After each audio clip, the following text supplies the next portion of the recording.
Hai guys, Diwilin is back. Thank you yang masih setia mantengin konten-konten dari channel ini. Dan kali ini berhubung lagi aroma 17-an gitu ya, aku mau bahas tentang seseorang yang bukan dari Indonesia sebenarnya, tapi ternyata juga ngebantu memperjuangkan kemerdekaan Indonesia. Mungkin beberapa orang udah tahu ya, banyak yang udah tahu. Aku sendiri udah tahu cukup lama, tapi aku pengen bahas sekarang berhubung aku baru punya YouTube-nya sekarang. Nah, aku mau bahas lah ya. Kebetulan negara asli dari pejuang kemerdekaan ini juga merdekanya dekat-dekatan sama kita. Ya, pasti udah mulai tahu lah ya ke arah mana ya. Yuk langsung kita bahas ya. Nah, jadi pejuang yang mau kita bahas kali ini namanya adalah Komarudin. Pernah dengar Komarudin? Pernah ya, mungkin ada yang pernah, mungkin ada yang belum pernah juga. Dia ini sebenarnya pejuang kemerdekaan Indonesia yang bahkan bukan orang Indonesia asli, gengs. Gak ada campuran darah Indonesia juga. Ya bener-bener bukan orang Indonesia asli, tapi orang Korea. Namanya adalah Yang Chil-song. Yang Chil-song ini juga dikasih nama Jepang. Namanya di bahasa Jepang itu Shichisei Yanagawa.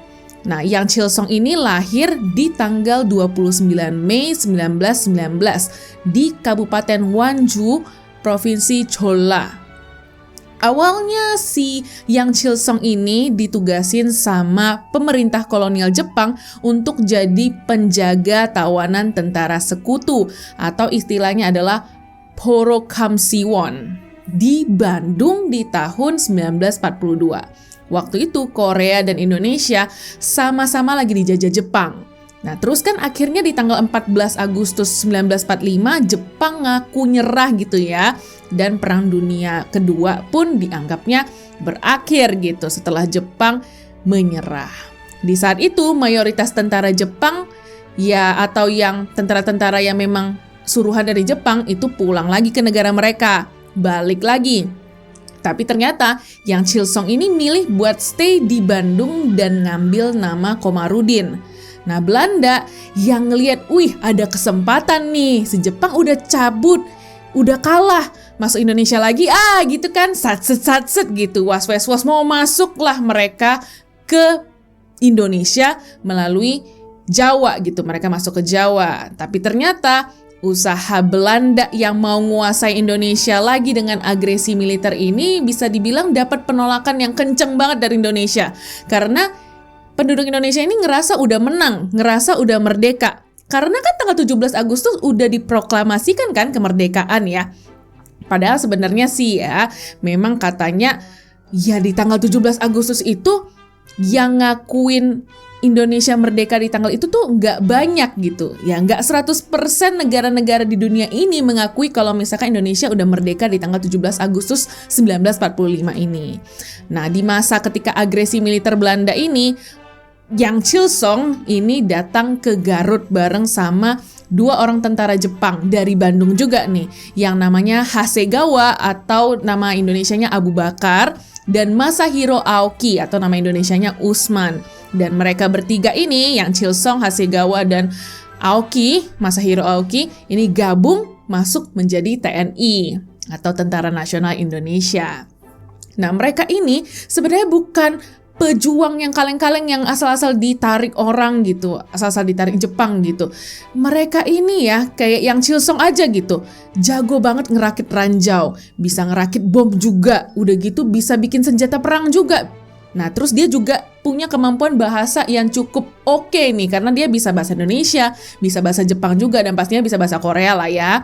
Nah terus karena mereka bertiga ini pengen nolong Indonesia gitu, mereka tergerak untuk menolong Indonesia memperebutkan kemerdekaan. Akhirnya mereka berperang secara gerilya di kelompok yang disebutnya sebagai Pasukan Pangeran Papak dari Markas Besar Gerilya Galunggung atau MBGG yang dipimpin oleh Mayor Saud Mustafa Kosasi. Nah, markas mereka ini ada di Kecamatan Wanaraja, Garut. Pasukan ini, pasukan MBGG ini ya, itu juga pernah ikut berperang dalam peristiwa Bandung Lautan Api juga, gengs. Jadi memang mereka ini sepak terjangnya kenceng banget gitu. Nah, Yang Chil-song ini juga tercatat pernah ngegagalin upaya Belanda untuk ngerebut Wanaraja dengan ngehancurin jembatan Cimanuk. Waktu Belanda nyerang Garut, kelompok pasukan Pangeran Papak ini bertugas ngamanin wilayah wilayah Garut itu. Nah, tapi karena kekuatan Belanda memang jauh lebih besar gitu, terlalu gede daripada mereka. Akhirnya pasukan Pangeran Papak ini yang terdiri dari 3 orang ini ya si Yang Chilsong, Hasegawa, sama Masahiro Aoki. Akhirnya mereka karena ya kalah lah gitulah ya dalam segi kekuatan mungkin atau segi senjata juga, akhirnya mereka terpaksa mundur dan mereka akhirnya sembunyi gitu. Tapi sayangnya mereka bertiga ini ketangkep. Ketangkepnya kenapa? Karena ada mata-mata yang juga sebenarnya warga Indonesia. Tapi mereka, si warga Indonesia ini yang jadi mata-mata ini kong kali kong sama Belanda. Akhirnya mereka bertiga dan juga seorang pejuang Indonesia yang namanya Juhana itu tertangkap di Gunung Dora di tanggal 25 Oktober 1948. Di tanggal 10 Agustus 1949, Yang Chilsong alias Komarudin, Hasegawa alias Abu Bakar, dan Masahiro Aoki alias Usman ini dieksekusi di Kharkov, Garut. Ini posisinya di sebuah lapangan Kharkov namanya di seberang Sungai Cimanuk. Nah, Juhana itu kan juga tertangkap ya bareng sama mereka. Tapi Juhana ini nggak dieksekusi, melainkan dia dihukum penjara seumur hidup di LP Cipinang. Nah, mungkin orang-orang tahu lah ya sejarah Komarudin atau Yang Chilsong sampai sini nih yang jadi pejuang. Tapi ya menurut aku ya sotoy-sotoy aja nih ya. Kayaknya sih jarang ada yang tahu soal percintaannya Yang Chilsong nih. Kayaknya jarang ya. Kan balik lagi aku sotoy. Jadi yuk kita bahas ya kisah cintanya Yang Chilsong yang bisa dibilang cukup tragis sebenarnya. Jadi Yang Chilsong ini kan ditugasin buat jaga tawanan, susah banget ngomongnya, buat jaga tawanan tentara sekutu kan tugasnya. Nah, selama dia tugas di kamp tahanan ini, Yang Chilsong ini kerja di bawah pimpinan tentara reguler Jepang atau Ilbon Gunnin bareng sama para pembantu tentara Jepang atau Gunsok.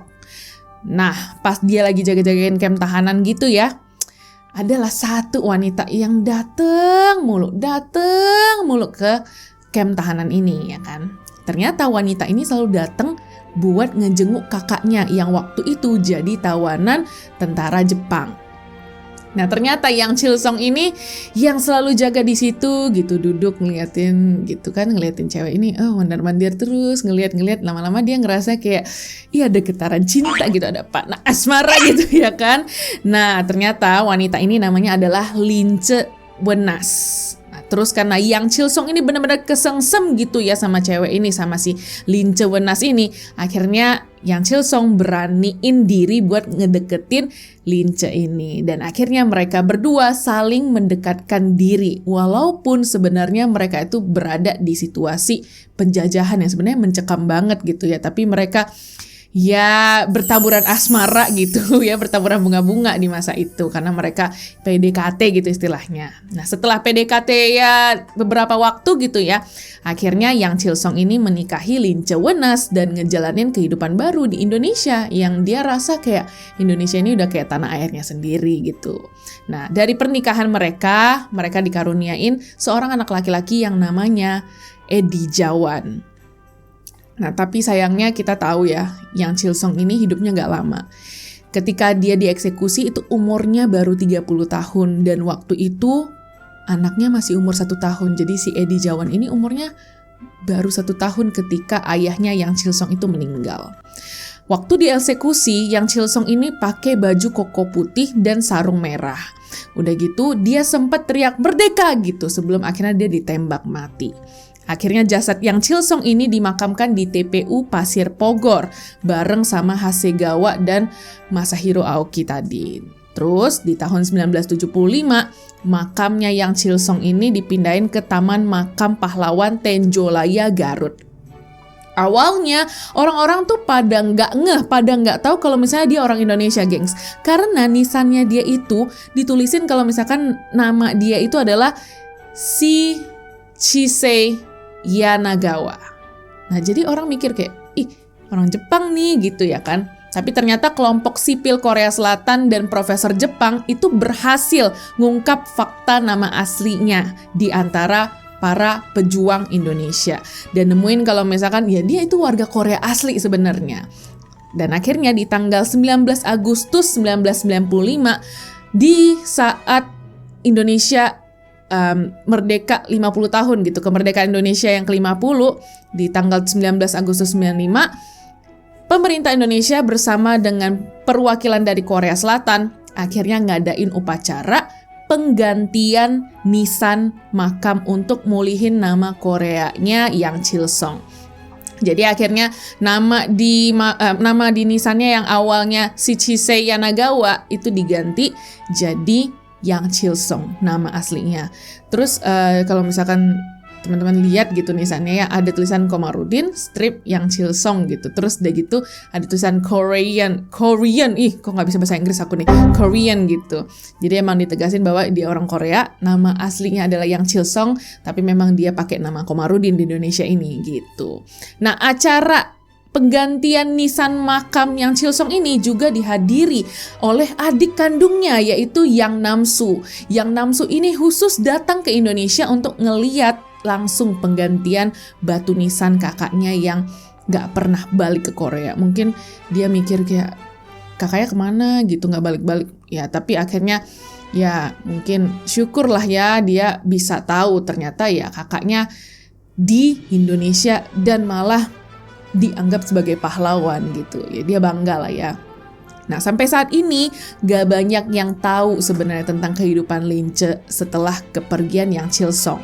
Upacara penggantian nisan ini juga jadi momen pertama kalinya Edi Jawan, anaknya Yang Chilsong sama Lince Wenas ini ketemu sama tantenya, yaitu Yang Namsu. Tantenya atau omnya nggak tahu ya, intinya saudaranya lah ya, intinya ya om tante, yes, apapun lah itu, yang intinya ketemu sama keluarga bapaknya. Nah, jadi itu gengs cerita tentang pejuang kemerdekaan Indonesia yang asalnya dari Korea. Singkat ya kali ini kita ceritanya, nggak apa-apa. Kejar tayang soalnya. Yang penting kan kita memeriahkan kemerdekaan gitu. Nah, sebenarnya ada juga sih pejuang kemerdekaan lain yang katanya dari negara-negara lain juga. Kalau nggak salah baca aku ada dari Arab juga gitu.